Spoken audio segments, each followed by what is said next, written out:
Thank you, Chairman Risch, for holding this hearing. I want to thank our witnesses for testifying today, of course, for your willingness to serve. So I want to talk a little bit about Syria and support for reintegration from Syria, excuse me. So, Mr. Lagerfo, there are around 30,000 people still being held at Al Roj and Al-Hol detention camps in northeast Syria. So far, the Iraqi government has led by example in repatriating approximately 20,000 of its citizens from these facilities. I hope that other countries will follow Iraq's leadership. These facilities have been and continue to be breeding grounds for extremism, radicalization.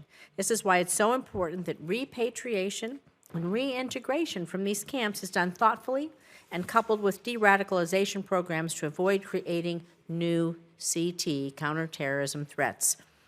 So, Mr. Lagerfo, do you think the U.S. should play a role in supporting the rehabilitation and reintegration of Iraqis and Syrians returning to their communities of origin?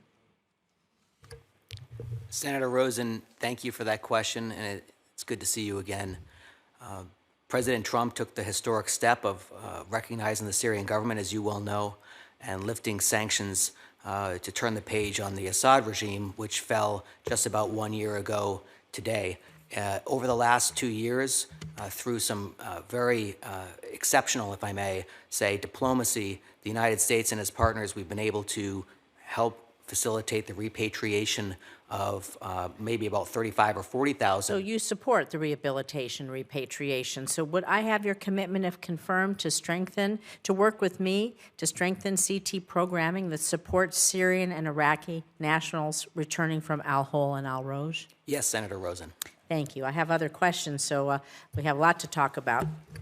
I want to talk about the Office of the Security Coordinator. So, Mr. Weiland, the U.S.-led Office of the Security Coordinator, OSC, plays a key role in the West Bank by helping build the capacity of the Palestinian Authority security forces, by facilitating coordination between Israeli and PA security forces. Historically, INL has administered OSC programming to help build and sustain an accountable security sector in the West Bank that keeps both Palestinians and Israelis safe.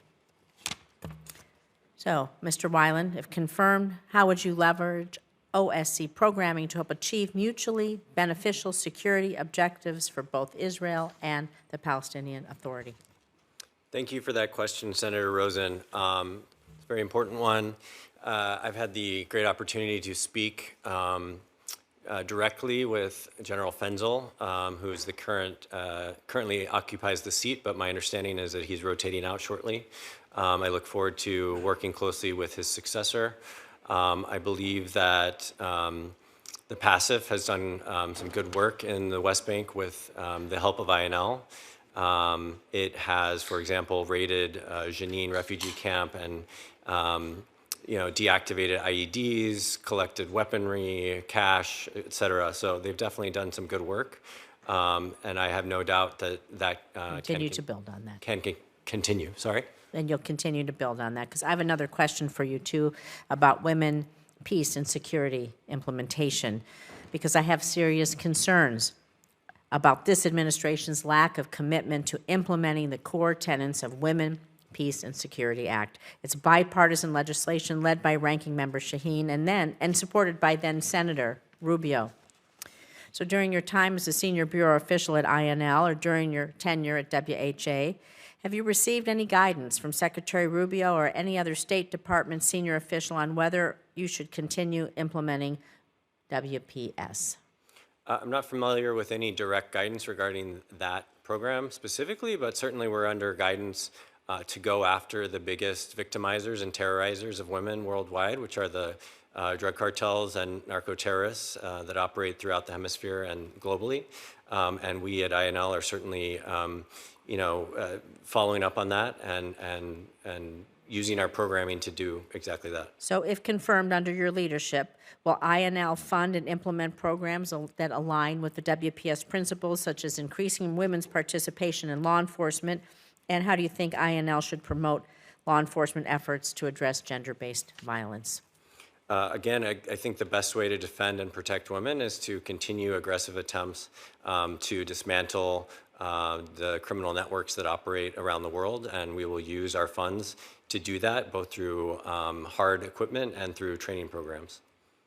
Thank you. I look forward to working with you on that because it isn't just violent criminals that abuse women across the world. People prey on vulnerable women for many reasons, and we need to address it from all areas. Thank you. Thank you. Mr. LaHerfel.